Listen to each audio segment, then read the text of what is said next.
Good morning বন্ধুরা, কেমন আছো? আশা করি তোমরা প্রত্যেকেই ভালো আছো। আজকে তোমাদের সকালে টিফিন আমি স্কুল যাওয়ার সময় কি করি আমি তোমাদের সঙ্গে শেয়ার করছি। তো আজকে ফুলকপি ঘরে ছিল, তো আমি প্রথমে ফুলকপিগুলোকে জলে সিদ্ধ করে নিলাম হালকা পরিমাণ, তারপর একটা পাত্রে নামিয়ে নিলাম। তোমরা তো ফুলকপি নর্মাল সবাই খেয়েই থাকো আর জানো কিভাবে করতে হয়, তাও আজকে আমি তোমাদেরকে দেখালাম। আর কিছু পরিমাণ ঘরে উচ্ছে ছিল, আমি উচ্ছেগুলোকে আর আলুগুলোকে ঝিরিঝিরি কেটে নিলাম। তারপর গ্যাস জ্বালিয়ে কড়াটা বসিয়ে দিচ্ছি।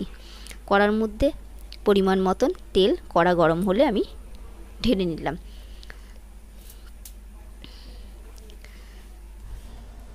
তেল গরম হলে তোমাদেরকে যে উচ্ছে আলু ভাজাটা দেখিয়েছিলাম সেটাকে আমি কড়াইতে দিয়ে দিলাম, আর তাতে পরিমাণ মতন হলুদ লবণ দিয়ে আর কিছুটা লঙ্কা দিয়ে দিলাম।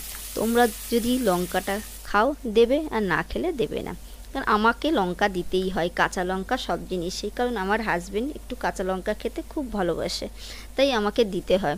তো সব কিছুতেই আমি দিয়ে থাকি। তো তোমাদের আজকে এই হালকা ফুলকা রান্নাই আমি ভিডিও শেয়ার করছি সকালে। তো কারণ প্রতিদিনই তোমাদের সেরকম প্রায় ভালো ভালো রান্না শেয়ার করে থাকি। আজকে আমি একটু হালকা পরিমাণ রান্না যারা খেয়ে থাকে তাদেরকেই এটা দেখানোর জন্য। আর অন্যদিকে আমি ফুলকপির আলু, পেঁয়াজ, আদা আর লঙ্কা ধুয়ে নিলাম। তারপর একটি পাত্রে আমি তার কিছু মশলা ভিজিয়ে নিলাম। জিরের গুঁড়ো আর লঙ্কার গুঁড়ো পরিমাণ মতন তোমরা ভিজিয়ে নিও। এটা একটু হালকা পরিমাণ রান্না বলে তোমাদেরকে একটু করে দেখাচ্ছি। সবসময় তো মশলা দিয়ে রান্না করে থাকি, ওই জন্য। ওদিকে উচ্ছে ভাজাটা আমার নাড়তে আর ওদিকে রেখেছিলাম, পুরোই আমার উচ্ছে ভাজা করা হয়ে গেছে। তো আমি একটি পাত্রে উচ্ছে ভাজাগুলোকে নামিয়ে নিলাম। তো উচ্ছে ভাজা যেহেতু উচ্ছে আর আলুগুলো খুব ঝিরিঝিরি করে কেটেছিলাম, তাড়াতাড়ি হয়ে গেছে। আর অন্যদিকে আমি বেগুনগুলো কেটে রেখেছিলাম, সেগুলোকে আমি লবণ হলুদ মাখিয়ে তোমাদেরকে ভেজে দেখাচ্ছি। তো এইসব রান্না নর্মালি সবাই করে থাকে বা করতে পারে, তাও আমি তোমাদের সঙ্গে একটু সকালের টিফিন খাওয়ার সময় মেয়ে যায় তখনের রান্নাটা তোমাকে করে দেখাচ্ছি। তো গরম কড়াটা দিয়ে দিলাম গ্যাসে, আর তারপর পরিমাণ মতন তেল দিয়ে দিলাম। তারপর বেগুনগুলো গরম হতেই তেল ছেড়ে দিলাম। আর অন্যদিকে যে তোমাদেরকে দেখিয়েছিলাম মশলাটা ভিজিয়ে রেখেছিলাম, তাতে ওই যে তোমাদের পেঁয়াজ আর আদাটা দেখিয়েছিলাম সেটা আমি গ্রেট করে নিলাম। তোমরা মিক্সারেও করে নিতে পারো, আবার অনেকে বেটেও নিতে পারো। আমি খুব বেশি মশলা হলে মিক্সারে করি, আর বাটাবাটি অন্য কিছু হলে, পাতা বাটা বা অন্য কিছু হলে আমি সেগুলো ভাজা মশলা সেগুলো শিলে বেটে নিই। আর সর্ষে আমি এগুলোকেই বেশি শিলে বাটি। নর্মালি অল্প মশলার রান্না হলে আমি নিজেই গ্রেট করে নিই। ওইদিকে বেগুন ভাজাগুলো আমার এক সাইড হয়ে গেছিলো, আর এক সাইড ভেজে আমি একটা পাত্রে তুলে নিলাম। তারপর কিছু পরিমাণ তেল ছিল, আরও কিছু পরিমাণ তেল দিয়ে আমি যে আলুগুলো কেটে রেখেছিলাম ফুলকপির জন্য সেগুলোকে ছেড়ে দিলাম।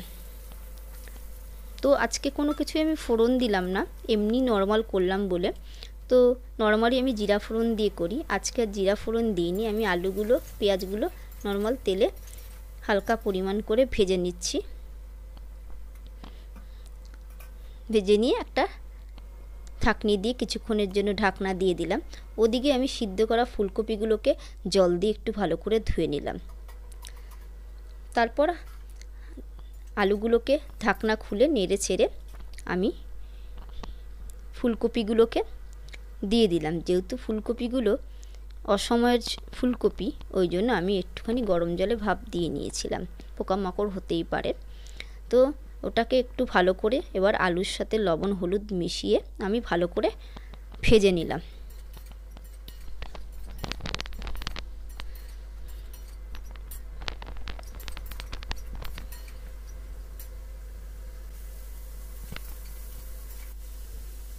তারপর তাতে যে মশলাগুলো করেছিলাম মশলাগুলো দিয়ে ভালো করে হলুদ লবণ দিয়ে ভালো করে আমি কষবো।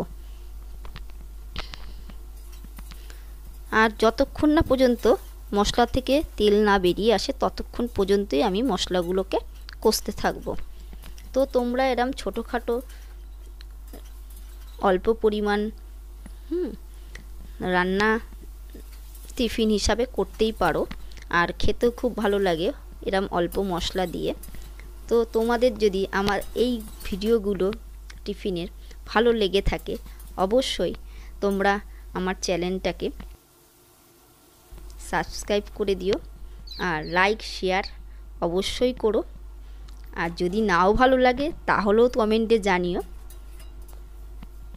তো পরিমাণ মতন জল দিয়ে আমি ঢেকে দিলাম। তো নামানোর আগে গরম মশলা দিয়ে আমি নামিয়ে নিচ্ছি। আশা করি তোমাদের ভিডিওগুলো যদি ভালো লেগে থাকে, আবারও বলছি একটা লাইক শেয়ার কমেন্ট অবশ্যই করো। আমার ফুলকপি রান্না হয়ে গেছে, আমি নামিয়ে নিলাম। তো আজকের জন্য ভিডিও এইটুখানি, আর পরের ভিডিওর অপেক্ষায় তোমরা থেকো।